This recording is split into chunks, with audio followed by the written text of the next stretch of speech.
Kalkadosh Boker Or Masechet Bava Metzia Daf Lamed Aleph Amud Aleph 31a1. We were just speaking about an entire concept of an animal that is going to be found. We learned in a Braita that if a person found a talit or a kardom in a public thoroughfare and a para which was running between the kramim, the vineyards, harezo avida, it's going to be considered an avida.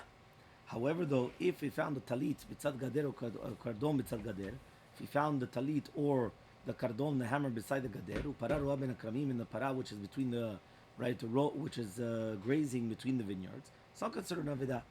If it's going to be for 3 days, it's going to be considered a avida.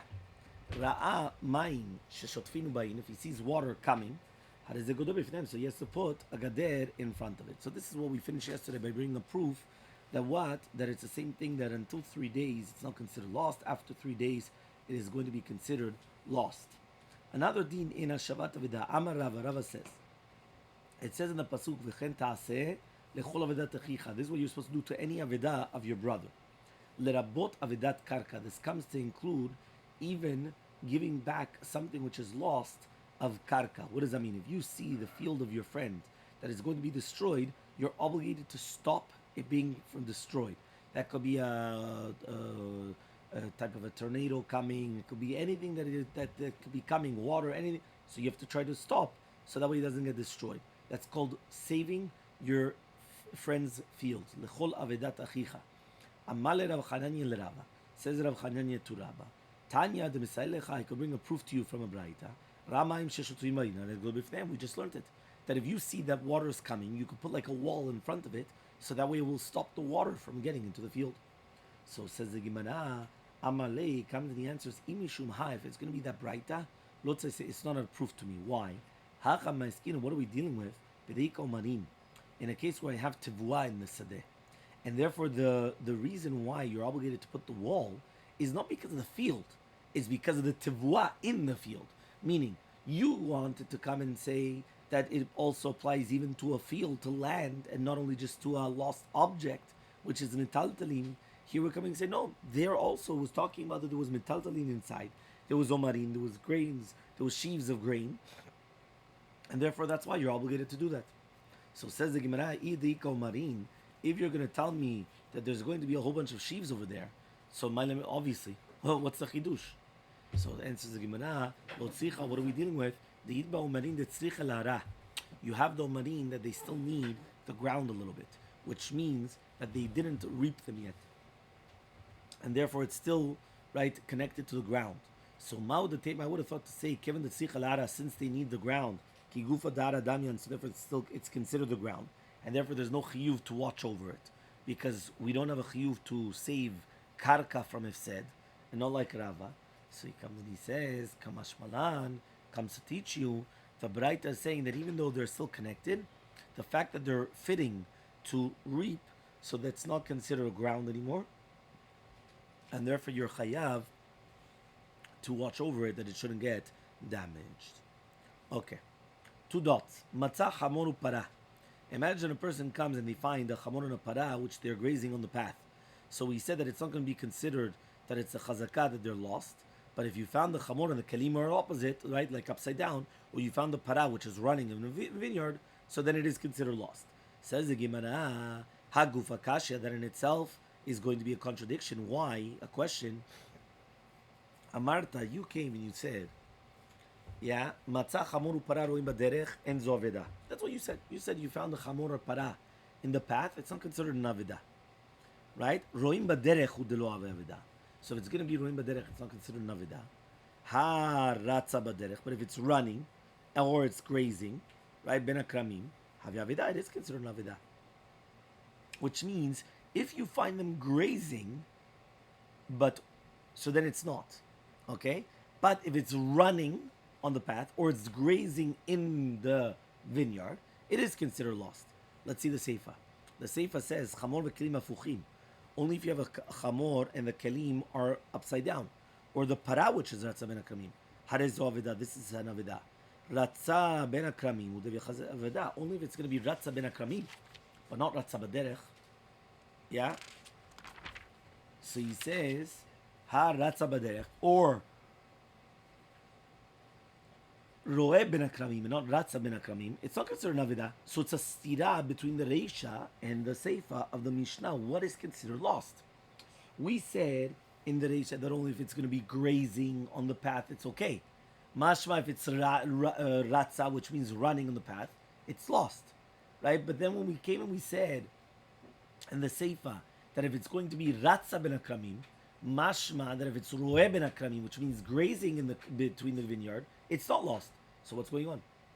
So Amar Abaye says Yagid alav reo, which means one halacha is going to teach you the other halacha. That means the friend is going to tell about the other one, right? Yagid alav, it's going to tell the other one reo, its friend. What does that mean?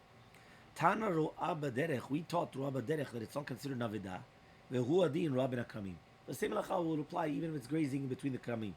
Why? Because the fact that it's grazing and it's not running, it's not lost.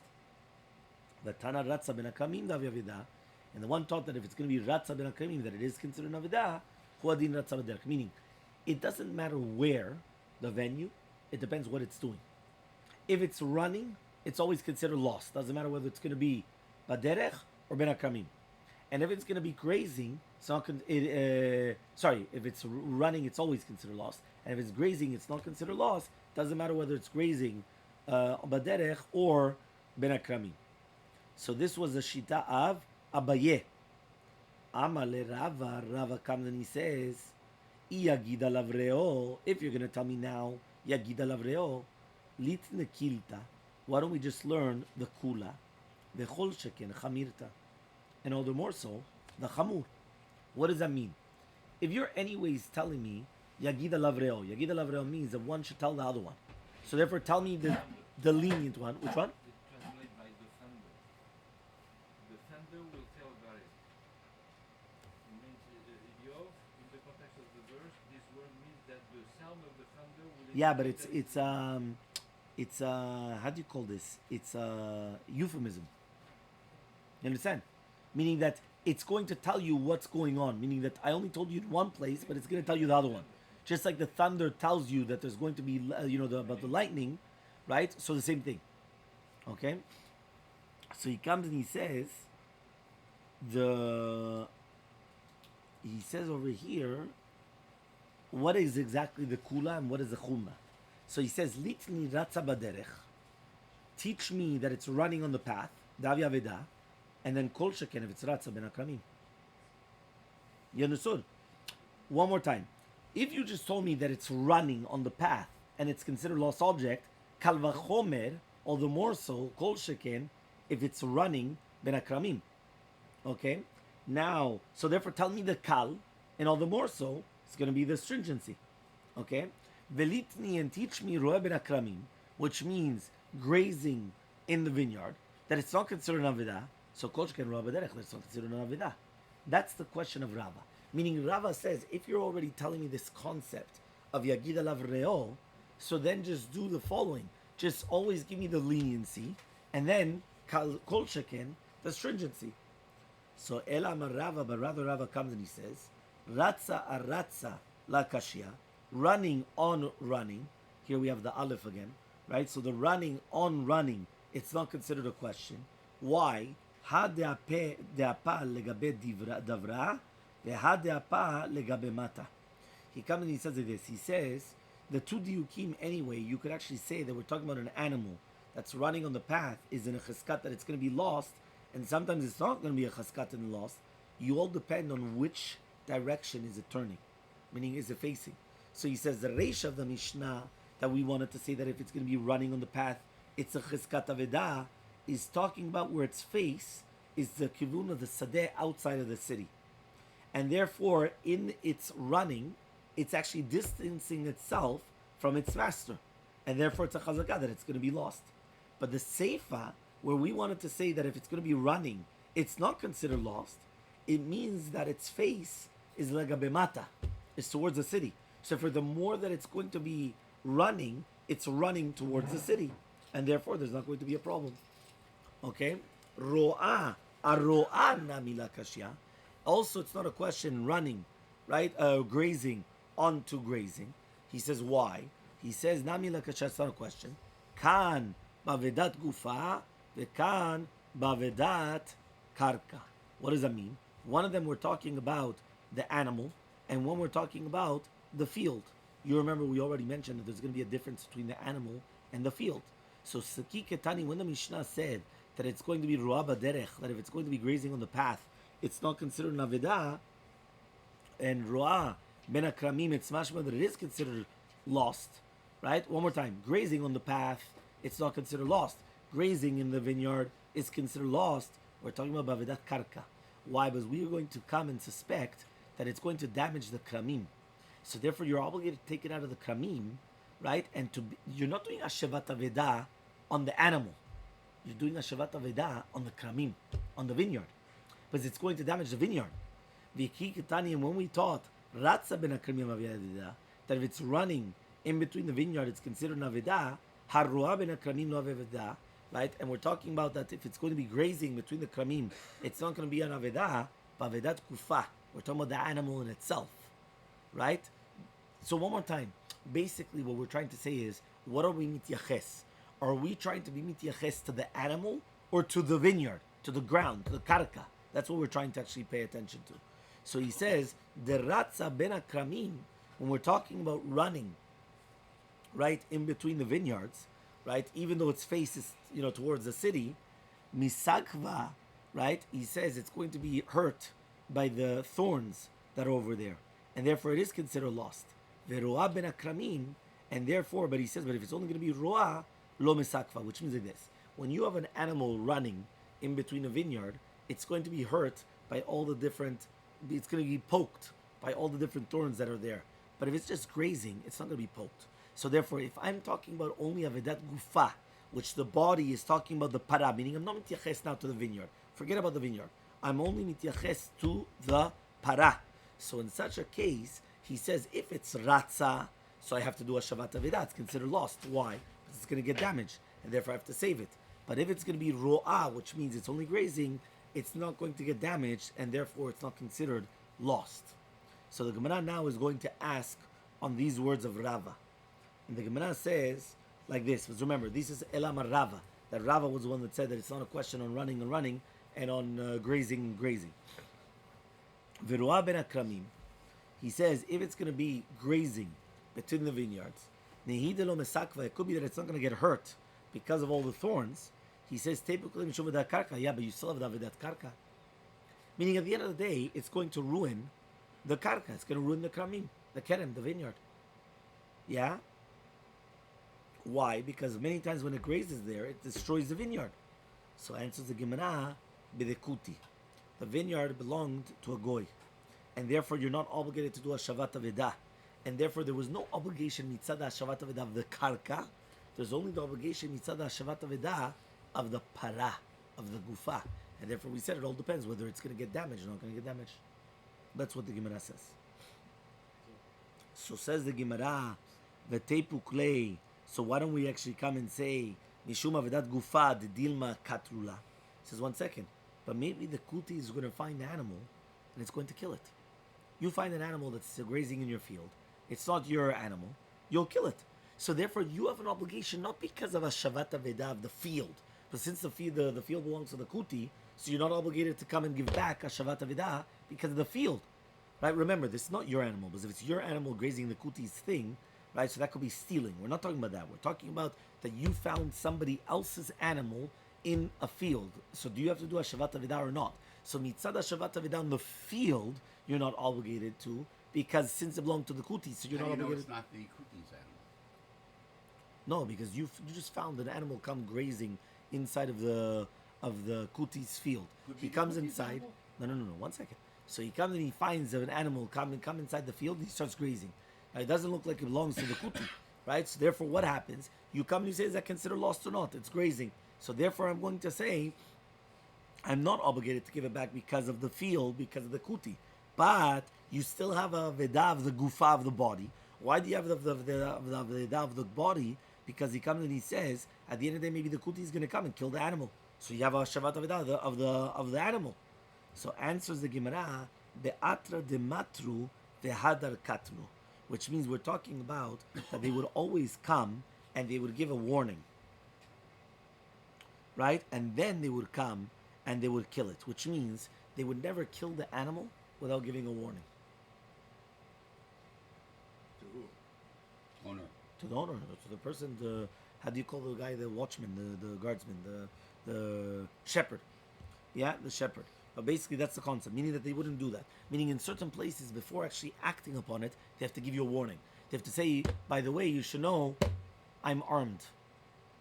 Yeah, and therefore, you understand, or some things like that, which means that somebody will have to come and give a warning beforehand. You can't just come and act, right, out of such a thing. Okay? So therefore, since that's what we're talking about, right, so that's the case. Okay, we're almost by the two dots. So he says, "V'dil ma'atrube." Maybe they already gave it the warning. So if they already given a warning, now you still have an obligation of how do you call this? Of giving of doing a shavat aveda, because of what we just mentioned. So answers the Gemara, because he's going to kill the animal. So he says, "Yatruba." If he already gave it a warning, lo yizdaharuba, and they weren't careful with it, vaday aveda midati. That's considered an aveda midat. It's not considered lost object. Meaning, if somebody comes and he says, the next time your animal is going to be in my field, I'm going to kill it, and you still let your animal go in the field, that's not called a lost object. That's called an aveda midat. Aveda midat means that you purposely lost it. And by purposely losing something, it's not, there's no mitzvah of shavat aveda. Okay? That's exactly what we're saying. Okay? Fine. Two dots. Echzira. Okay? You remember we spoke about that what happens if you found an animal, you gave it back, and again it ran away, and again you gave it back. So even if that happened 4 or 5 times, you're still obligated to give it back because of the mitzvah of Hashev Teshivem, which means the mitzvah of Hashavat Avidah does not finish once, right, or twice. It continues going. So Amar Le'ahu min Rabbanan l'Rava. There was the rabbis that they came and they told Rava, Eima Hashev Chada Zimna v'Teshivem Trezimne. He says, why do you learn from Hashev Teshivem multiple times? Say Hashev is once and Teshivem is twice, meaning the mitzvah of Hashavat Avidah is twice. The third strike, and you're out. That's it. Answers the Gemara. Elmaleh comes and he says, Hashev is afilu mea pe'amim mashma. Right? When it says Hashev, it means you always have to give back, even 100 times. Teshivem en li ela leveto. That's only to its house. Leginato churbato mina. How do you know you have to give it back to its gina or churba? Churba is like its ruins. Talmud Lomar comes to teach you Teshivem. What does Teshivem mean? Mikom makom. That means it doesn't matter whether the Hashava was to its gina or to its churba, it's still considered you're obligated to do the Hashava, and you're going to be Yitzeh Yedei Chova. Okay, that means you give it back wherever it is, even if it's going to be to its gina or to its churba. So says the Gemara, one second. You're telling me right now that I'm going to find the lost object and I could just put it back in a ruins, in a place of ruins, or I'm going to put it back in a garden? Hechidami, what's the case?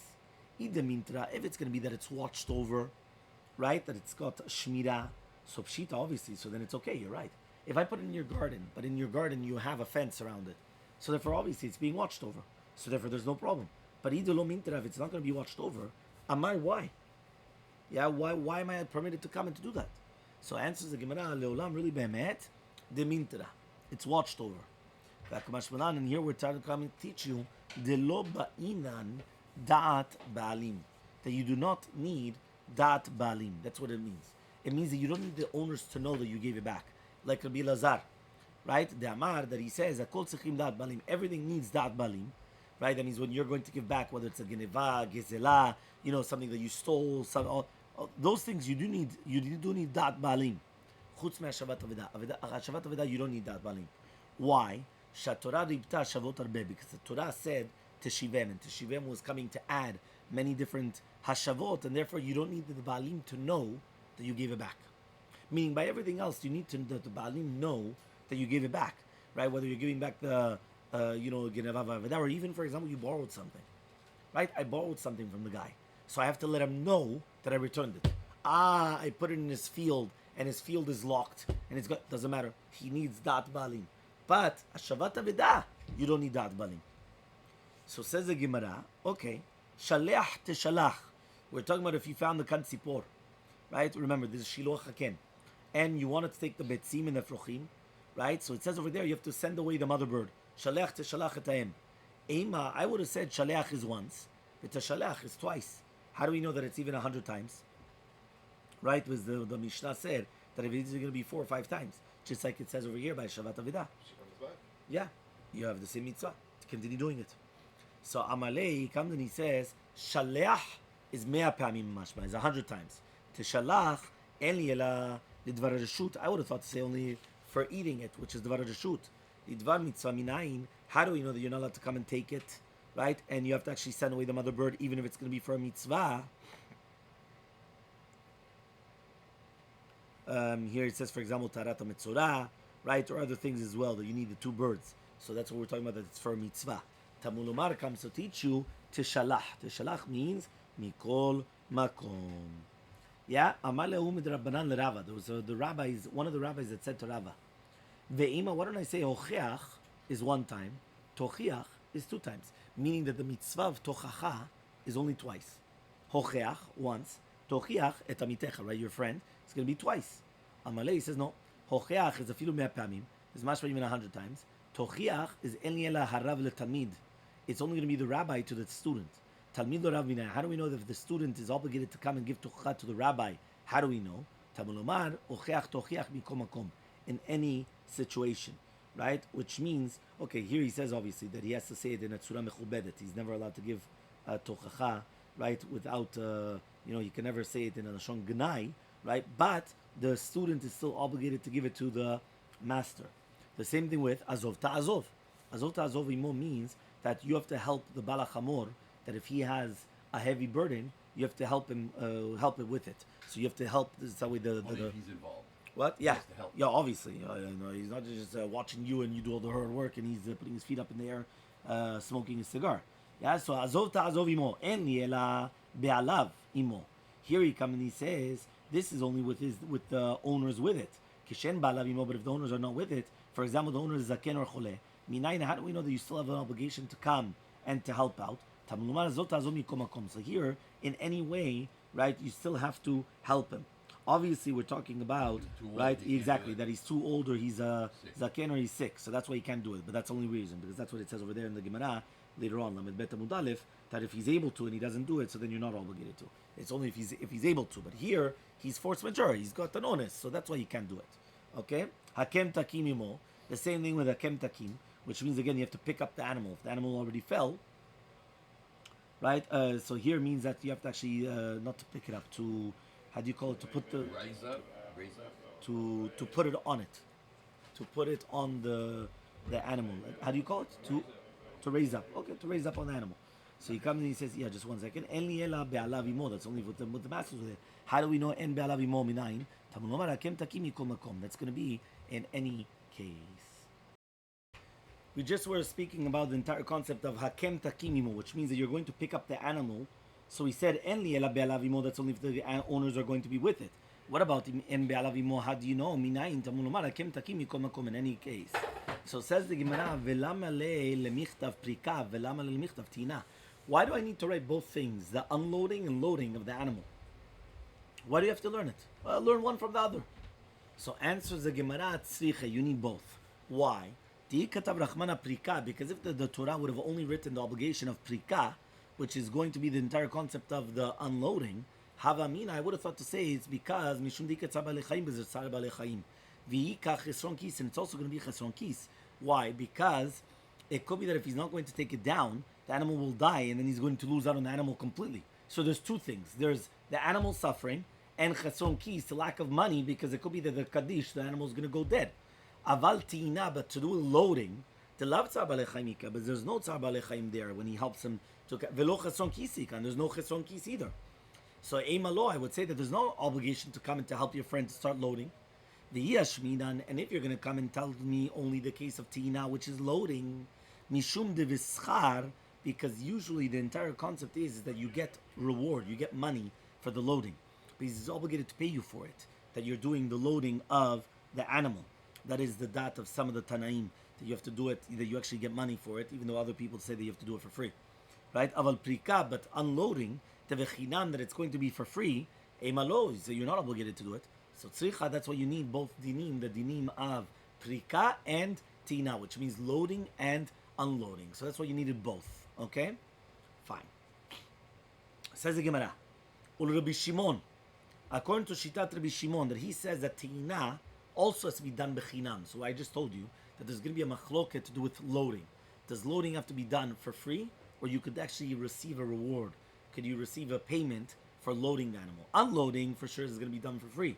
But what about loading? So according to Shitat Rabbi Shimon, that he says that also the Te'ina, the loading, is going to be done for free, bechinam. Ma'ika lemima, what are you going to say? So answers the Gemara, that Rabbi Shimon, according to Rabbi Shimon, lo mesayeh krah. Right? What does that mean? The lashon of the katuv is not going to come and it's not going to be helping out. Okay? So he comes and he says this. What does that mean, lo mesayeh krah? The lashon of the psukim, they're very, very satum. So therefore, that's what he's saying, right? So since it's satum, right, we don't know whether it's talking about the prika or the teina. So because of that, each one of the psukim, you could explain it that we're going on the prika, so meaning on the unloading. So therefore, since we're doing that, so therefore I would have thought to say that everything is only unloading, right? Nobody's talking about loading. So because of that, he's saying, according to him, the psukim, right, are not actually helping at all. They're not, it's very, very satum. It's very like closed off. It's not explaining. It's not explanatory. Okay, fine. So says the Gemara, lama limini, but still, why do you have to write tanitate these two dinim, aprika tina, if you're going to tell me that it has the same halachot between them? Meaning, if you're going to tell me that the tina, that the loading has the same halachot as the unloading, which means you're not allowed to get paid for it. So for why in the world then do you have to write down both? Right? So he says, Lama limichtav hanitarti. Why do I have to write these two? The lama limichtav, and why do I have to write aveda? Meaning, okay, beforehand we explained, no, you needed the tina and the prika because of the different shitot. Meaning, you needed the loading and unloading because each one had a chidush. And each, but what about, why do I need them and also then the aveda, which is a lost object? Why are you connecting them? They're not related. Because we already just said that the chiyuv of Hashavat Aveda and the chiyuv of Prika and Tina is the same concept. It's watching over the money of somebody else. So therefore, just like I have an obligation to watch over your money, I have to unload your animal. Just like I have an obligation to, watch over your money, so I'm going to load your animal. Just like I have an obligation to money, I have to do Hashavat Aveda, right? So therefore, the exact same thing. So therefore, if right now I'm obligated to come and to watch over my friend's money, and that means it all has the same source. Meaning, by the way, you should know, they actually compare that to paraduma. There's a beautiful Devar Torah that Lina there, I don't know if we're going to get into, because it's a little bit deep. But basically what happened was that Shlomo Melech comes and he says that I looked into paraduma and it was rachok mimeni. It was very, very far away from me. It was distant from me. Why? Because he went and he said, and I thought that I understood all the mitzvot. Once I got to paraduma, I realized I didn't understand paraduma. Once I realized I didn't understand paraduma, I didn't realize all the mitzvot. So the question is, 1 second, why though?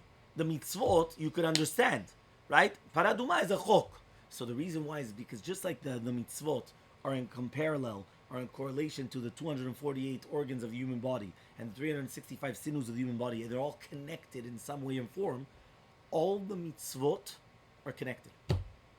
All the mitzvot are intertwined, they're all interconnected. So it doesn't exist that you just say, this is one mitzvah. No, this mitzvah is connected to this, and connected to this, and this one's connected to this. So they're all connected somehow. So once Shlomo Melech understood that I don't understand paraduma, it means that I don't understand anything. Because they're all connected. So if I don't understand one part, I don't understand then everything else. How do they connect? Because they all are intertwined in between. So says the Gemara, so the same thing here. You have all these mitzvot, 3 mitzvot, the mitzvah of teina, the mitzvah of prika, and the mitzvah of hashavat aveda, and they're all connected for the same reason. Why? I have an obligation to be shomer on the mammon of my friend. So says the Gemara, tzliche, right? The pasuk has to come and tell you the two different chiyuvim. Why? Because if it would have only been written the obligation of prika and tina, which is loading and unloading of the animals, mishum tzara demara ita, because the bala be'ema, he's mitztaer. He's there with his animal and he's suffering, and he can't do it on his own, whether it's loading or the unloading. Tzara dida ita, but the animal in itself is also suffering. Aval aveda, but by the aveda, the tzara demara ita, that you have the suffering of the master. Aval tzara dida leta, but the animal is not suffering. Meaning, when you have the burden on the animal, whether you're unloading it or you're loading it, but the animal is suffering and the owners are suffering, right? However, to do with Hashavat Aveda, it's only the owners that are suffering, not the animal. Why? Because the animal's not suffering. Okay, it could be the animal's lost, but it's not suffering, right? Here, right, the animal's suffering. So therefore, you cannot compare the two cases of prika and tina to hashavat aveda. V'yesh min avda. Okay, fine. So only teach me aveda. And by aveda, it's only the animal suffer. It's only the master that's suffering, and still you have the mitzvah of hashavat aveda. He says mishum deleta lemana ba'ada, because the owners of the animals are not there, and therefore you don't have an etzah, right? How to give back the aveda to his hand, yeah. So he says on Amubet, Lamed Aleph Amubet, Aval Hani Tarte, but these two animals, these two halachot, which we're talking about, Prika v'Tina, which is basically loading and unloading, Te'ita lemarabada, that the owner of the animal is there, right? Because it says, Imo, he has to be with him, it has to be done with him. Remember, we said that you have to do the work with him, meaning he can't just come and put his feet up in the air and smoke a cigar and watch you do all the work. We said the only time that could happen is if he's zaken, right? Or if he's cholef, if he's sick or he's older, and therefore he cannot do the job himself. But other than that, he has to participate with you. Imagine a guy comes and he says, listen, can you help me? But then he just watches and you do all the work. You're going to say, why? Where are you going? Whatever time Kanievsky Yeah. is, you have to So help then him. also, there's zakel velo lefri kvodo. We'll speak about that. Right? But the concept though is that we're talking about that a person does not have this obligation. So that's why he comes and he says, that's why we need, right, the entire concept of the other two as well, which is going to be prika v'tana tina, because there you have the masters with you. Okay? Fine. Mot yumata makeh. We're talking about now that if somebody comes and he kills his friend, that's talking about a rotzeach, a murder. So he said, Mot yumata makeh. So the guy is going to die. En li ella b'mita ktuba abo. That's only going to be with saif, with this basically ISIS style, right? You're chopping off the head. That's called with a sword. Minayin shim iyata yachol lamito b'mita ktuba abo. How do you know that if you can't kill him with the mita, which is written there, right? So, for example, let's say he ran away and now he's on a boat. So Betin can't kill him with a sword, right? But they could shoot at him, let's say, an arrow, right? They could send a drone, right? And they'll just send a missile, right? Or whatever the case is. Drown So, him. right, or drown him as well, right? He's on this small little tiny boat and he's not going to affect anybody else. And boom, they want to drown him. So how do you know that you're allowed to do it or not? Right? So, which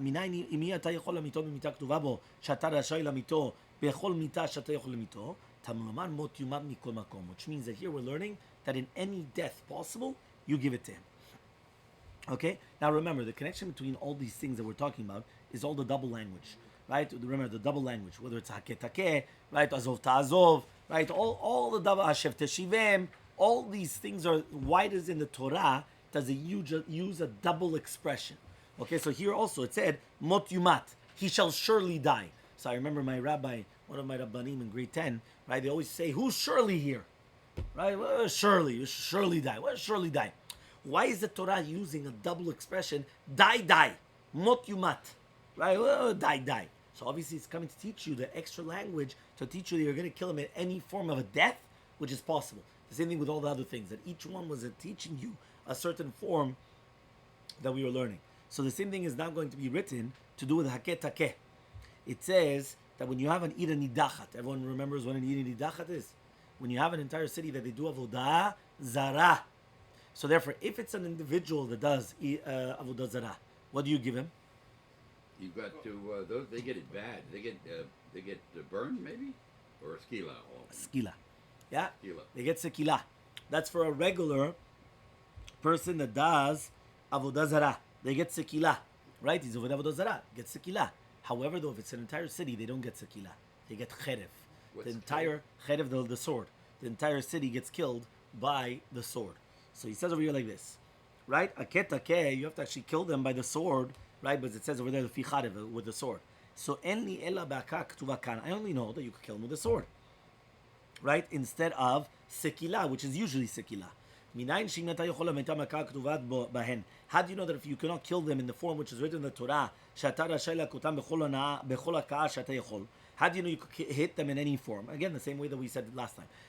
They ran away on the boat and I don't know what, and you want to sink the boat, or they're on the run and you want to shoot them with a sniper gun, whatever it is. Tamulomar haketake, a double language. Mikomakom, what does that mean? In any form. Okay? Fine. Hashev tashiv. Right? 1 second, we're going to get to the two dots. He said over here, Hashev tashiv.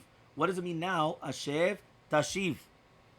Again, a double language that you're supposed to give back the avot. So he comes and he says, "En li ela keshemishkeno birshut bedin." Here we're talking about that the Blanket. right. We're talking about something that you sleep with, right? So he says over here, this is a collateral that you took, right? So how do we know? Here we're talking about obviously that the shliach betin took the mashkom from the love and he gave it from the borrower and he gave it to the malveh, to the lender. So in such a case, you have to actually come and you have to give it back, right? Whenever he needs it. So mishkeno shelo b'shu bedin. How do you know if he did it without the reshut bedin? How do you know that you're also obligated to come and to give it back when he needs it? So for example, let's say it was a blanket. So obviously he needs it every single night, right? So he needs to sleep. So for every single night you have to give it back to him, and then in the morning you come and you take it back and you continue going and you continue doing that, right? But this was only with a bedin doing it. How do we know that if even if it's not done with a bedin, you still have to do the same thing? Tamolomar Hashev Tashiv. Again, the same thing. Exceptions that, right? like if it's a single woman and it's a guy and he's going every fine, day. fine. That's you're don't. You know this word. Yes, right. But the concept is that again the double expression is coming and teaching us that a person has to come and they have to do this. Okay, chavol tahbol salmatzrecha.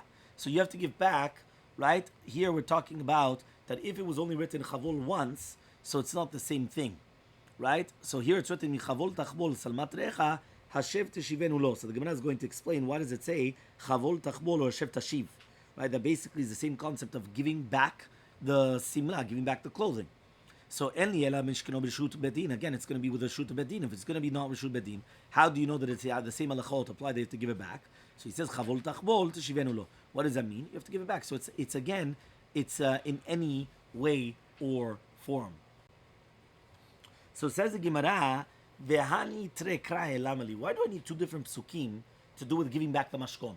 We had one pasuk to do with the clothing, which was chavol tachbol salmat re'echad bo Hashem shishivenu lo, and then we had another one which was tashiv lo ta'avot, right? That you have to give back the article, whether it's a blanket or whatever it is that you have. Why do I need two different psukim to give back?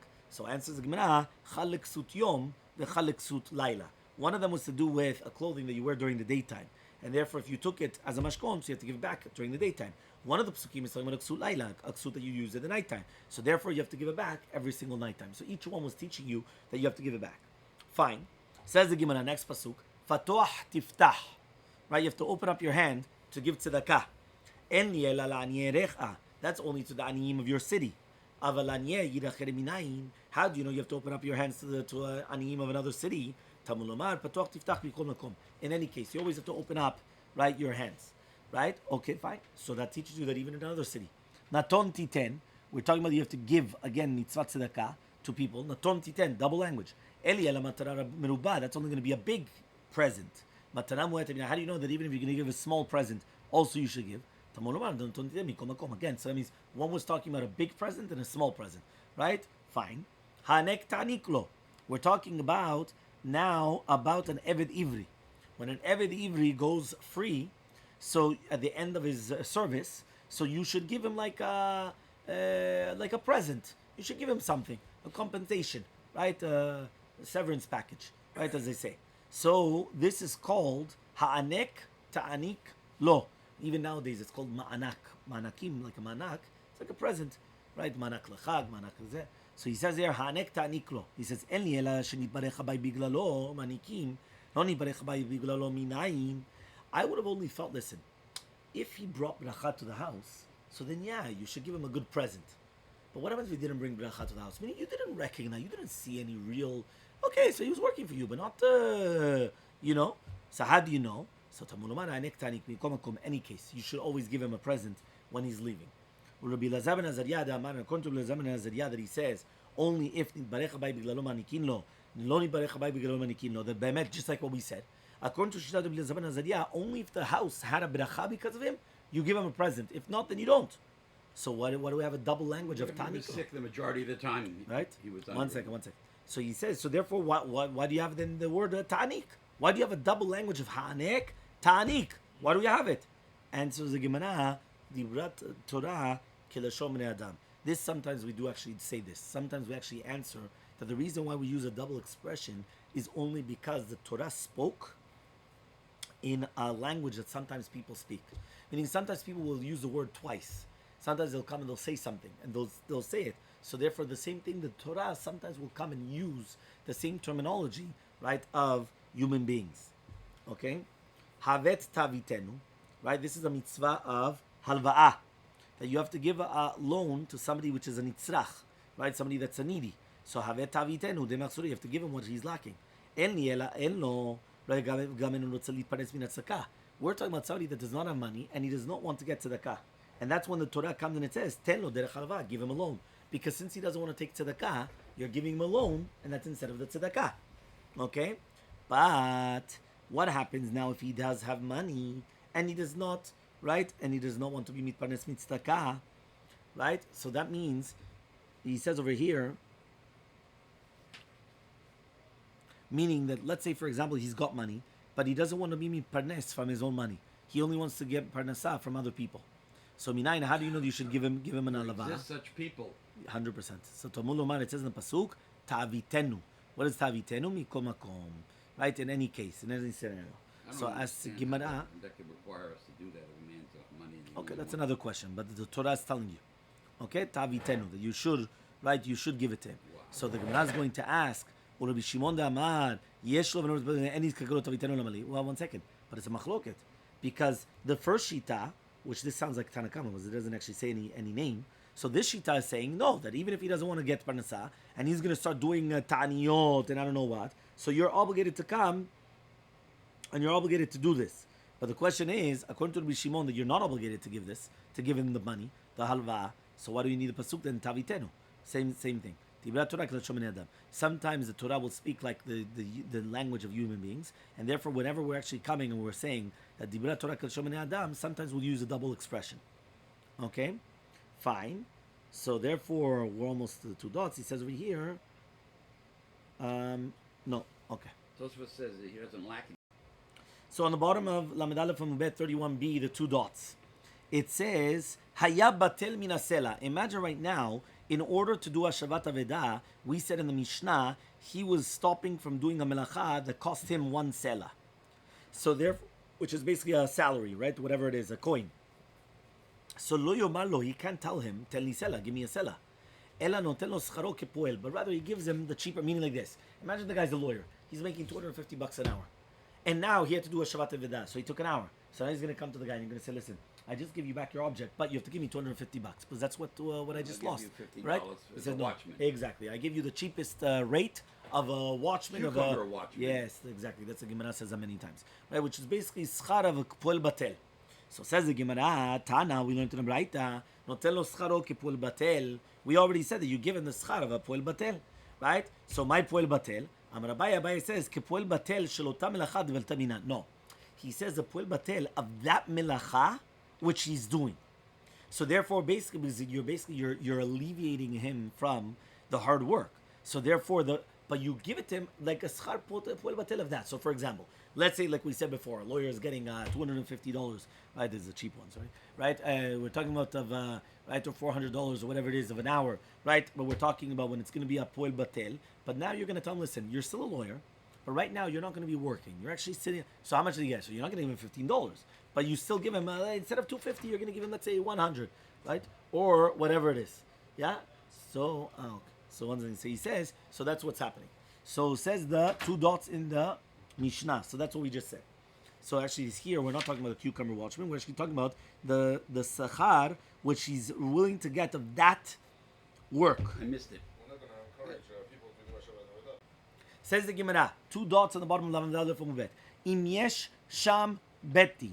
If there's going to be a bedin, right, in the place where they found Avidah, matne bifnem, you are allowed to go in front of the bedin and be matne to them that you will only do it if you're going to accept the schar that you usually accept, and then you will do the melacha, and you're allowed to do that because the bedin have the power, right, and the authority to do that. But without a bedin, you can't do that. Meaning, I can't just come and tell the guy, listen, I did you a favor of doing Hashavat Avodah, I get paid the $250 an hour, pay me $250 an hour. No, I would take this schar of poel batel. But if I go in front of the bedin and I tell the bedin, listen, I'm only willing to do Hashavat Avodah with this price, they could tell me yes or no, and therefore, accordingly, I could act. Says the Gemara, Isur verav Safra avid iska bahade adade. So, very interesting name, yeah? So Isur and Rav Safra, they went and they did shutafut between them. Right? They were going to start selling, how do you call it, the merchandise.